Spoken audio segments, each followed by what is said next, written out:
it's obvious that we're dealing with Shakespearean feelings. Like we have the rise and fall of kings. We have brothers, love that turns into tremendous hate, jealousy, betrayal. These are all keywords in Shakespeare's work, and I think also that's one of the reasons why they are so evergreen. These stories. It's not if this was just interesting this year because of something that happened in the world this year, they would never have been around for this much. These are they're everlasting stories, something we can recognize in all epochs. Long before they became legends, Mufasa and the prince who would come to be known as Scar became brothers. Congratulations on the film. I had a blast watching it. It was very powerful to see this story come to life, this prequel this story that we know so well but don't know at all.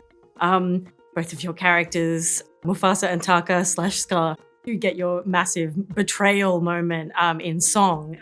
You've done musicals before, but what was this moment like with your character? I liked it because it was a little uglier. Like, when I did Cyrano, everything was so pretty. Christian is such pretty. He's not that bright, but he's sweet and he's handsome and everything he sings is very beautiful and whatever. And it was a little bit ugly. There was pain in it and there was frustration and rage, and that was exciting to do with Lin's words and melodies and also his energy, because he was in the studio with me, guiding me through it. That's how he wanted the dynamics to come across. So I just was like, let's get as messy as possible and make a real character song, and that was fun. You also have a really big sort of ballad with Sarabi, with Mufasa and Sarabi, with Tiffany, and there's a major note in that song. How did you approach singing this massive ballad? Because it's a gorgeous moment. As much as I would love to sit here and say thank you kindly, it's Lin-Manuel Miranda and his team. I got put through a very kind, friendly Disney boot camp. Where they got my voice to where it needed to be. A lot of learning how to, in the right way and in the healthy way, stretch your capacity in terms of how high can your voice go, how low can your voice go, how quickly can you go from low to high and vice versa, holding notes, breath work, singing from the diaphragm, and all these different things. So it was, and also one of the things I learned, I know you know all of this, but for me, learning that sometimes you sing a word differently to how you say it, because that's how it lands on the ear the most gentle and smooth. But this man is an expert in that field. I'm not an expert. He's sitting there No, I'm listening. I'm like, that Disney boot camp was good. Y'all talking about intonation and bridges and the breaks and vowel placement. I'm like, dang, who was in charge of the Disney boot camp? Yeah, Lynn. So just to be clear, we're not in this story. There's a lot of stories with all of us. Tell one of those. Timon and Pumbaa kind of play meta commentators this time around. How much did you improv, or was it all scripted?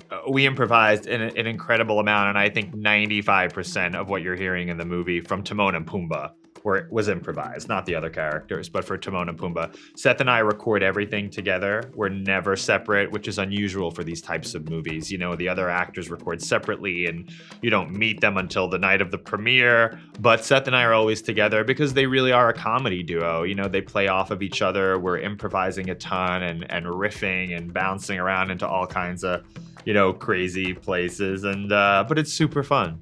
Is that where Hakuna Mufasa came from? Yeah, the Hakuna Mufasa was totally improvised, and I never thought Disney would allow that to be in the movie. But there it is, People seem to enjoy it. The circle is broken. There will be one Lion King. There's a lot of trauma that comes from watching the first film, which we might almost sort of deepen with this story of getting to know Mufasa more. I think so. I mean, for me, it's there's a certain bravery from Disney's side also to, if not justify, at least explain Scar.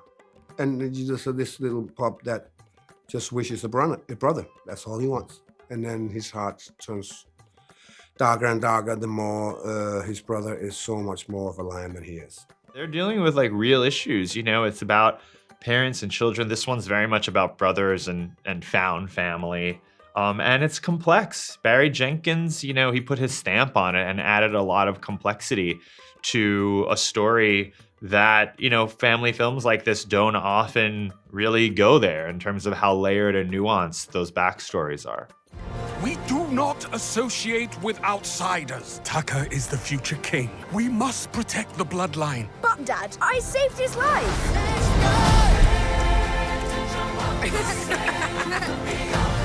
I have a secret, Mufasa. I always wanted a brother. I always wanted a brother. I always wanted a brother. What was it like to work with Barry Jenkins on this film? It was wonderful. It was on my bucket list to work with him. I did not think it would be in this medium, like that neither one of us had worked in before.